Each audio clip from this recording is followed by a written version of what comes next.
Sa paglipas nga po ng panahon mga master ay tila ba hindi nauubusan ng dahilan ang kampo ng The Monster upang hindi labanan si Cuadro Alas. まあこれからもそういう、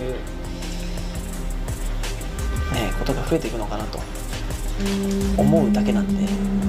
これ競技がねみたいな発言が、まあカシメロ自体に興味はないです。これはもう本心というか、Napapansin na po kasi ng mga boxing fans na sa tuwing napapanood po ng kampo ni Naoya Inoue ang bawat kahindik-hindik at brutal na panalo ni Casimero ay tila ba bumabahag ang buntot ng mga ito at todo iwas talaga ito kay Casimero.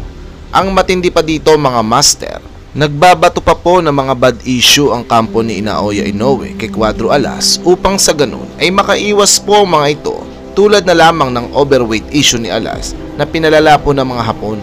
Kung tutuusin mga master ay di naman po talaga kasi natin masasabi na totoong malakas itong si Naoya Inoue. May talento po ito sa boxing pero hindi po natin masasabi na talagang malakas ito. Kaya lang naman nagmumukha talagang malakas itong si Naoya Inoue mga master. Ito ay dahil sa mahusay na pagpopromote po dito ng kanyang mga promoter na si Ohashi at Bob Arum. Ngunit kung sisilipin po natin ang resume nito sa boxing records nito ay ang tanging past prime Nonito Donaire lamang po ang masasabi lang po natin talaga na dekalibreng nakalaban nito sa buong boxing career nito. Na kung tutuusin mga master ay muntikan pa nga itong matalo ng matandang Donaire at halos mabasag nga po ang eye socket nito.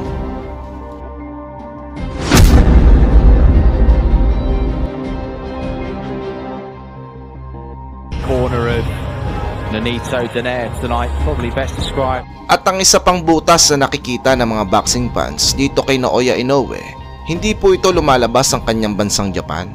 Gusto po ng binansagang halimaw na ito ay komportable at laging yamado sa makakalaban. Kaya nga po marami nagsasabi na di nga daw po karapat-dapat na tawagin itong halimaw. Hindi po tulad ng pambato natin na si Casimero mga master. Halos malibot na ang buong mundo sa pagdayo sa bulwarte ng kalaban. Hindi takot madaya, hindi rin takot tumapak sa teritoryo ng kalaban.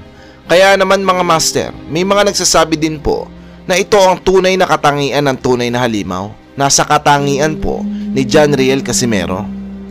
Hindi rin po namimili ng makakalaban ng pambato natin na si Cuadro Alas. Kahit sino po ay pinapalagan nito. Hindi po tulad ni Naoya Inoue na halos piliin na ang mga mahihinang nilalang sa boxing upang magmukha lamang na malakas sa harap ng media. Ngunit mga boxing fans na po mismo ang nakapansin sa pagiging cherry picker nga po nito. Ika nga po nila, mahilig sa weak, ayaw lumaban sa malakas. Kaya naman mga master, dahil nga po marami na nga po nakakapansin at nakakapuna sa pagbahag nga po ng buntot ni Naoya Inoue dito kay Casimero matapos nga po naging laban nito kay Saul Sanchez, ay hindi na nga po napigilan ni Naoya Inoue na magbigay ng pahayag tungkol kay Casimero. Ayon nga po dito mga master, magaling nga daw po talaga si Casimero, ngunit ayaw nga daw ng promoter niya na makalaban ito dahil sa pagiging overweight ito sa naging laban nito kay Saul Sanchez. Dahil nga po sa pahayag na yan ni Naoya Inoue mga master ay maraming mga boxing fans ang tumaas ang kilay. Dahil ayon nga po sa mga ito, lumalabas lamang na totoo ang chismis na gumagawa na lamang ng palusot ang mga ito upang makaiwas kay Cuadro Alas. Dahil alam naman po nating lahat na may kalalagyan talaga itong si Inoue pag nagkataon mga master. Ganito po ang sasapitin nito pag nagkataon. Panoodin nyo po mabuti kung gaano kabangis ang suntok ni Cuadro Alas. Oh, Casimero with another looping shot. That hook is connecting. First minute. And again, Casimero resumes the body attack. Shifts his attention to the top. Yamashita being tagged seriously here. Yamashita trying to ng bagong hangin. But a good counter. They're coming from Kenya Yamashita. Kumukuha ang bagong hangin. Pakataw! Yung uppercut na yung malupit. And you can see that the... Kaya nga medyo si Casimero umatras na rin eh, no? Another nice uppercut. Wala na. Yep. Wala na. Wala na. Wala na. Wala na sa mga... Wala na. Wala na. Wala na. Anong masasabi nyo dito mga master? Duwag ba talaga itong si Naoya Inoue kay Casimero? Gusto ko pong malaman ang inyong opinion. Salamat po. Sino ba naman ang hindi magdududa sa katuwiran at mga palusot ng kampo ng binansagang kuno na halimaw ng Japan, Naoya Inoue? Ito ay matapos magdeklara na wala na silang balak na labanan pa kailanman ang angas ng Pinas, Janriel Casimero. Sa mga di po kasi nakakaalam mga master ay sinabi na po mismo ng Japanese promoter ni Naoya Inoue na si Hideyuki Ohashi na wala nang magaganap sa pagitan ni Cuadro Alas at The Monster sa susunod na taon 2025. Ito ay dahil sa kupal nilang dahilan ng pagiging overweight ni Casimero sa naging laban nga po nito kay Saul Sanchez.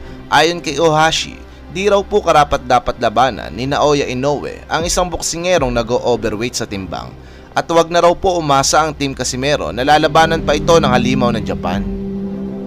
Dahil nga po sa dahilan na ito ay lumabas lamang po ang katotohanan na bahag na talaga ang buntot ng mga Hapon sa ating pambato na si Casimero.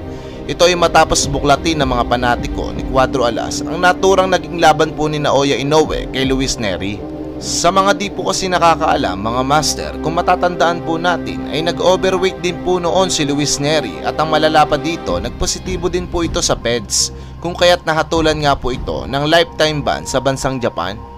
Ngunit ang nakakapagtaka po dito ay nanggaling na nga po mismo sa bunganga ng promoter ni Inoue na si Ohashi na kailanman ay walang karapatan na lumaban sa bata niyang si Inoue, ang boksingerong nag-overweight sa timbang. Pero kung matatandaan nga po natin ay naikasa nga po ang laban Luis Nery versus Naoya Inoue sa likod ng issue ni Luis Nery sa pagiging overweight at lifetime ban sa Japan. Nangangahulugan lamang po ito mga master na gumagawa na lamang po ng epektibong dahilan ang mga Hapon upang hindi maglaban si Naoya Inoue at Janriel Casimero. Sa madaling salita mga master ay sobra-sobra na talaga ang kaba at takot na nararamdaman ni Naoya Inoue para kay Janriel Casimero. Kung maaalala nga po natin, noong naglaban po si Uguni at Casimero matapos ang isang hindi impresibong performance doon ni Casimero ay sinabi nga po ni Ohashi na interesado na nga po ang kampo nilang labanan si Cuadro Alas.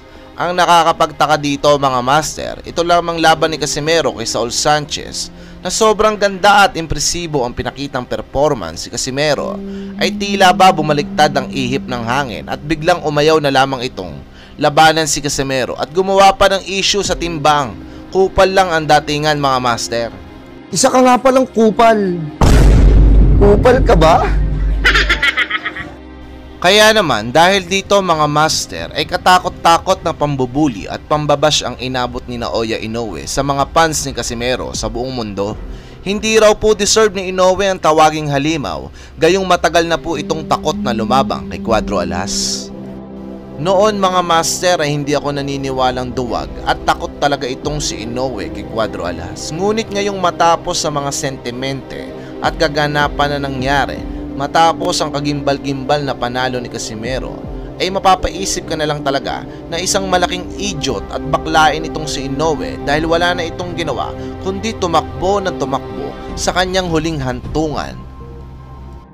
Nakakahiya po ang ginawa ng kampo ni Inoue mga master. Halatang halata at sobrang obvious nga po ang pagbahag ng buntot nito kay Casimero at nakikita na po ito ng buong mundo. Totoo ang chismis mga master. Si Cuadro Alas ang boksingerong lubos na iniiwasan at kinakatakutan ni Inoue, the Monster Turtle. Totoo talagang pagong ito mga master. Anong masasabi nyo dito mga master? Mas maganda pag-usapan po natin yan sa comment section. Nanggigigil po ako.